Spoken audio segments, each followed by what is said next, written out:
Hamlet, the Prince of Denmark, a play by William Shakespeare, read for you by Weirdo. Act 2. Scene 1. A room in Polonius' house. Enter Polonio and Ronaldo. Hey, here, Ronaldo. Take this money and these letters. Got it, my lord. Listen, before you go and check on my son, use some clever tactics to find out how he's been acting. But don't just act straight up. I planned on that already, my lord. Good. Very well said. Now listen, first find out which Danes are in Paris. Ask where they stay, who they hang out with, how they live, what they spend, everything. And by circling around with all these questions, if they say they know my son, then you've gotten closer to the truth than if you just ask directly, huh? Pretend like you only kind of know him. Say something like, I know his father, his friends, and I've met him a bit too. Are you following me, Ronaldo? Yes, very well, my lord. Say, I kind of know him, but not well. If it's the guy I'm thinking of, he's pretty wild. He's got this and that kind of reputation. Then you can throw in whatever little lies you want, but nothing too extreme. Don't go ruining his name. Be careful with that. Just the usual reckless, rowdy stuff that young guys with too much freedom get into. Like gambling, my lord? Yes! Or drinking, dueling, swearing, starting fights, chasing women. You can go for that. Okay. But, my lord, wouldn't that ruin his reputation? No, not if you frame it the right way. Don't accuse him of anything too filthy. I'm not saying he's out here being all lustful and shameless. Just hint at his flaws in a clever way, so they sound like the usual side effects of freedom, the kind of fiery outbursts you'd expect from young, untamed blood. Just the general chaos that comes with youth.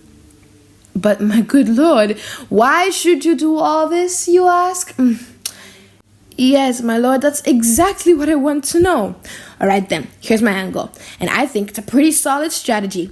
When you casually toss out these minor stains on my son's name, like it's just stuff that happens in life, you follow me, the person you're talking to, if they've actually seen my son doing any of the stuff you mentioned, they'll likely go along with it and say something like, yes, good sir, or yes, friend, or gentleman, depending on how people talk, where they're from.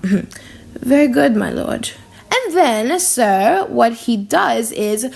Wait, what was I about to say? Oh my god, I had a point. What was it? What did I leave off? When you get to the part where you sort of hint, like, oh yes, my friend, or the gentleman... exactly, when you drop that little hint, that's when they'll bite and say, oh, I know the guy. I saw him yesterday, or maybe the day before, or whenever it was, hanging out with so-and-so. And like you said, he was gambling there. He got drunk over there, got into a fight at tennis, or maybe I saw him go into a certain kind of shop, meaning, a brothel or something shady like that. See what I mean? You toss out a small lie as bait and it hooks you the real truth. That's how clever folks with a bit of cunning use roundabout tricks and hints to find out what's really happening. So, do what I told you before. That's how you'll find out about my son. You get what I mean, right? Yes, my lord, I understand. God be with you. Take care. Farewell. Thank you, my lord.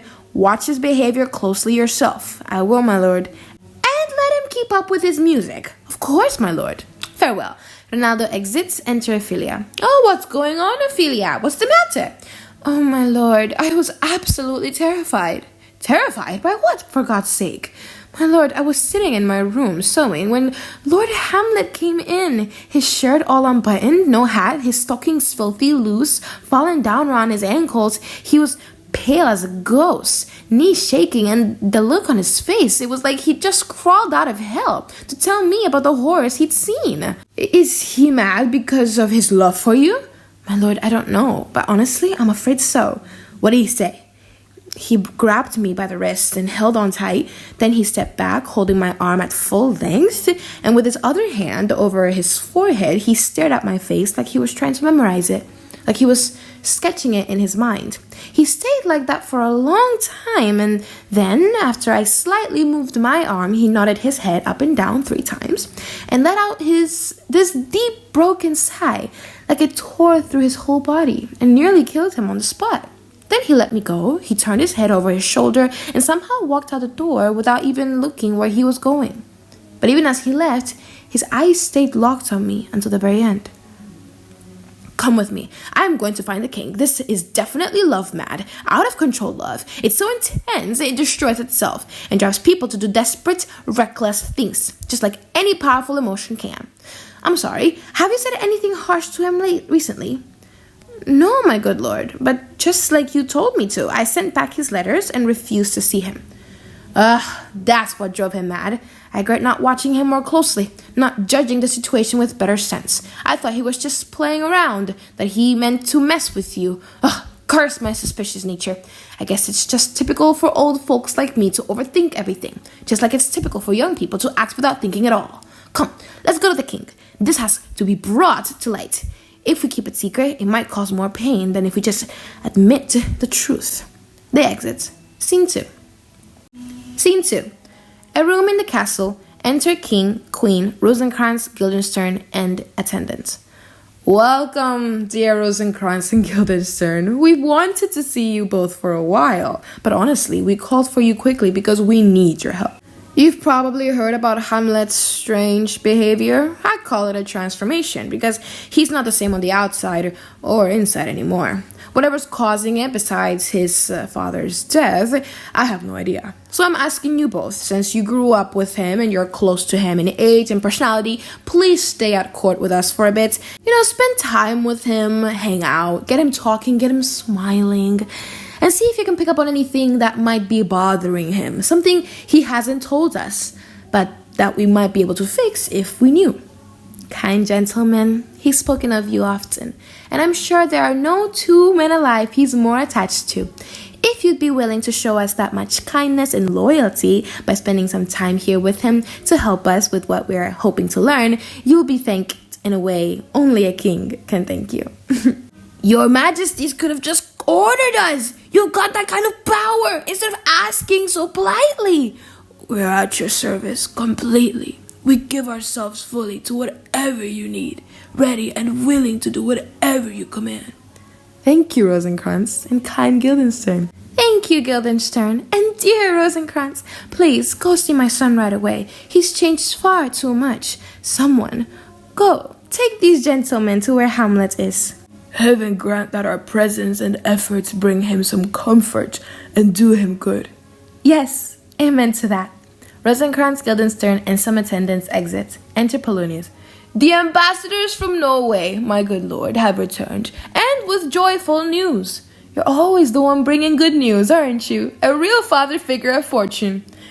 Have I, my lord? Well then, let me assure you, I see it as my sacred duty, both to God and to you, my gracious king. And I believe, unless my mind has lost its edge and can't sniff out the truth like it used to, that I have discovered the exact cause of Hamlet's madness. Oh, speak on that. I'm dying to hear it. Let the ambassadors come in first. My news will be the dessert after the main course. Then do them the honor. Go and bring them in. Polonius exits. He just told me, my sweet queen, that he's found the root cause of your son's madness. I still think it's just the obvious. His father's death and our rushed marriage. Well, we'll get to the bottom of it. Enter Polonius with Voltmund and Cornelius. Welcome, my good friends. Now tell us, Voltmund, what news from our brother, the King of Norway? He sends warm greetings and sincere wishes of peace. At first, when we arrived, he sent orders to stop his nephew's army. He believed Fortinbras was preparing to fight the Poles, but when we looked into it more carefully, he realized the real target was you, your highness. He was upset, furious even, that his illness, old age, and weakness had been used to cover up such a deception. So he had Fortinbras arrested, which Fortinbras accepted without resistance. He was scolded by the King of Norway, and in the end, he swore to his uncle that he'd never again raise arms against your majesty. Then, overjoyed with Fortinbras' submission, the old king gave him a yearly allowance of 3,000 crowns, and officially authorized him to use those troops he had already gathered, but this time to march against Poland. Along with this, he sent a request, hands over a paper, that you allow Fortinbras and his army safe passage through your land for this campaign, under the conditions listed here for your review. Aw, we're pleased with this. We'll take some time to read it over, give our answer, and consider it carefully. In the meantime, thank you both for your effort and service. Go get some rest for the night, because we'll celebrate together. Welcome home. Boltman and Cornelius exit. Well, that business is wrapped up nicely. My king and queen, I could stand here and ramble about what royal majesty truly means, what loyalty really is, or what we call day, day, night, night, and time, time. But honestly, that just wastes everyone's day, night, and time. So since being quick is the heart of being clever, and being long-winded is just fancy filler, I'll cut to the chase. Your noble son is mad. Mad, I tell you, because if madness isn't just plain old madness, then what even is it? But whatever, moving on. Oh my god, get to the point with less fluff. Madame, I swear, I'm not dressing this up at all. He is mad, that's true. It's a sad truth and a true sadness. Yeah, that's a clumsy way to put it, but whatever, no more word games. Let's agree, he's mad. Now the question is, why? What's the cause of this effect? Or maybe we should say, what's the cause of this defect? Since the effect is clearly defective and must have come from something. So here's what we're left with. Listen closely. I have a daughter, still mine, at least for now. And out of duty and obedience, take note, she gave me this. Now listen and draw your own conclusions. Reads, to the celestial and my soul's idol, the most beautified Ophelia. Ugh, that's a terrible word. Beautified. Disgusting phrasing. But anyway, here's more.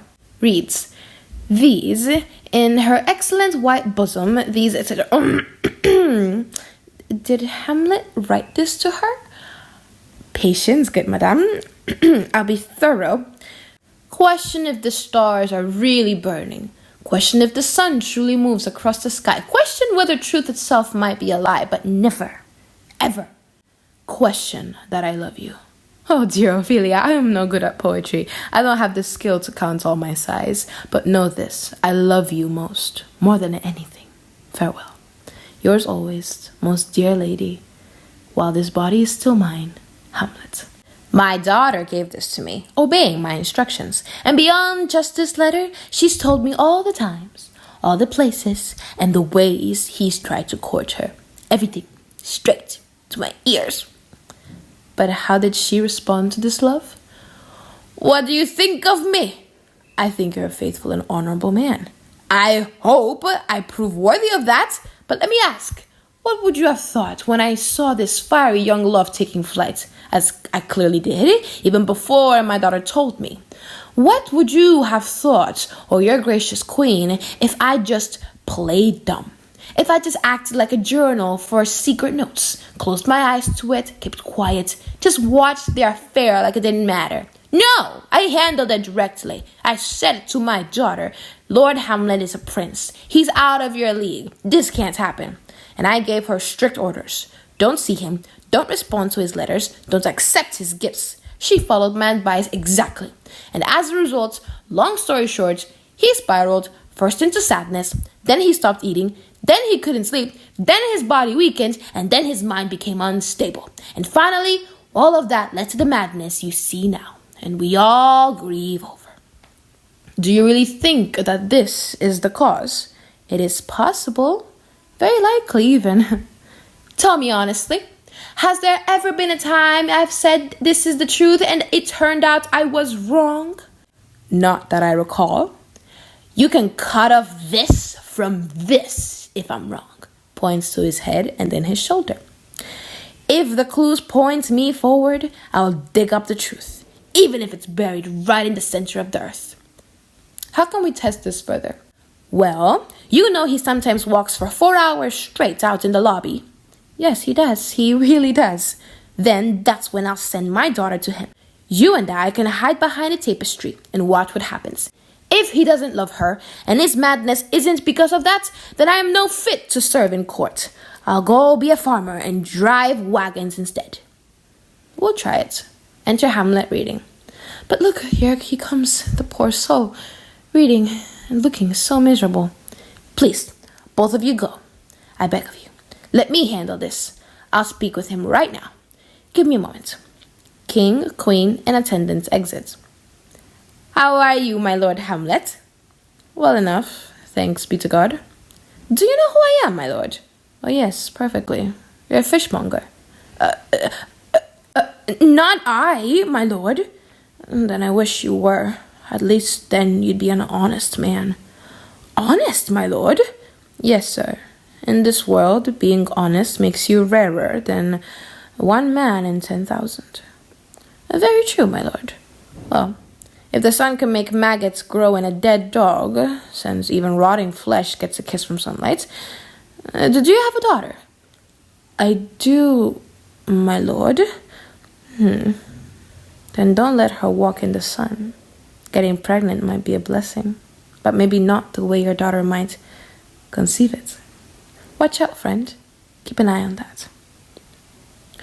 What do you mean by that? I sighed, still going on about my daughter.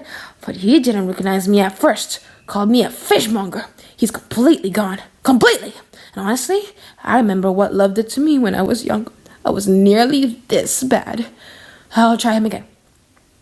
What are you reading, my lord? Words, words, words. What's the matter, my lord? Between who? No, I mean, what's the subject of what you're reading, my lord? Slander, sir. This sarcastic little writer here claims that old men have gray beards, wrinkled faces, eyes that ooze gunk like tree sap, and brains that have completely checked out, plus legs like overcooked noodles. Now, I fully and passionately believe all of that, but still, it seems rude to write it down so bluntly. Because you, sir, would be just as old as I am, if you, like a crab, could walk backward in time. Pulling this aside, this is madness, no doubt, but there's definitely some logic hiding in it. Would you like to step out of this chilly air, my lord, into my grave? Well, yes, I suppose that would be out of the air. Aside, his replies, something, they're so sharp, so full of meaning. It's wild how madness can hit truths that reason and sanity could never land so neatly. I'll leave him now and quickly set up a meeting between him and my daughter. My honorable lord, I'll humbly take my leave of you. You can take anything from me that I'd more gladly give away, except my life. Except my life. Except my life.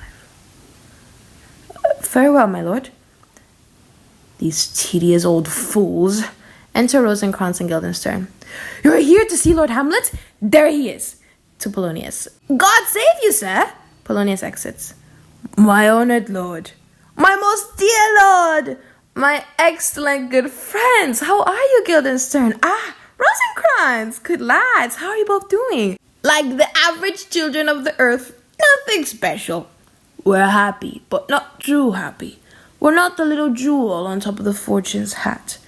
Not the soles of her shoe either. Either, my lord. Then you must live around her waist. Middle tier on her list of favorites. Honestly, we're more like her privates. In Fortune's secret parts? Oh, absolutely. She is a whore after all. So what's the news? Nothing really, my lord. It's just that the world has suddenly decided to be honest. Then the end of the world must be near, because that news can't possibly be true. But let me ask something more specific. Tell me, my good friends, what did you do to deserve this from Fortune, that she'd sent you both to prison here? Prison, my lord? Denmark's a prison. Then the world is one too. It's a fine prison, full of cells, guards, and dungeons, and Denmark's one of the worst spots. We don't see it that way, my lord. Well, then it's not a prison to you. Nothing's good or bad except how you think about it. To me, it's a prison. Then your ambition's the problem. Your mind's just too cramped for this place. Man, I could be stuck in a nutshell and still feel like the king of endless space if it weren't for these nasty nightmares messing with me. Those nightmares? Yeah, they're ambition in disguise. Basically, ambition is just a shadow of a dream. A dream is just a shadow of itself. For real! And honestly, I think ambition is so light and flimsy, it's like a shadow. So basically, we're all just shadows. Beggars are bodies, kings and heroes just their shadows. Shall we head to court? Because honestly, I'm totally lost here. We got you. We'll come with you. We got you. We'll come with you. Nah, don't worry. You're not just part of my usual crew. Honestly, I'm stuck with a bunch of annoying people, but since we're pals, what brings you guys to Elsinore? We just came to visit you, my lord. No other reason. Here I am, a beggar, even when it comes to gratitude, but still, thank you. And honestly, friends, my thanks probably don't buy much, but tell me, why aren't you sent for? Was this your idea? Or just a friendly visit? Come on, be straight with me. Don't hold back. Speak up. What do you want us to say, my lord? Say whatever you want, but get to the point. You were sent here, and your faces give it away. No amount of modesty can hide it. I know the king and queen called you. But to what purpose, my lord?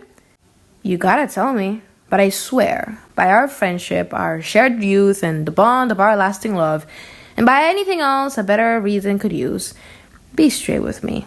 Did they send you or not? To Guildenstern. What's your take? I sighed. Oh, I see you now. If you care about me, don't hold back. My lord. Yeah, we were sent for. I'll tell you why first, so I can beat you to the punch and your little secrets with the king and queen stay safe. Lately, for reasons I can't even explain, I've lost all my joy. I've stopped doing my usual activities, and honestly, it's dragging me down so much that this beautiful earth feels like a barren wasteland.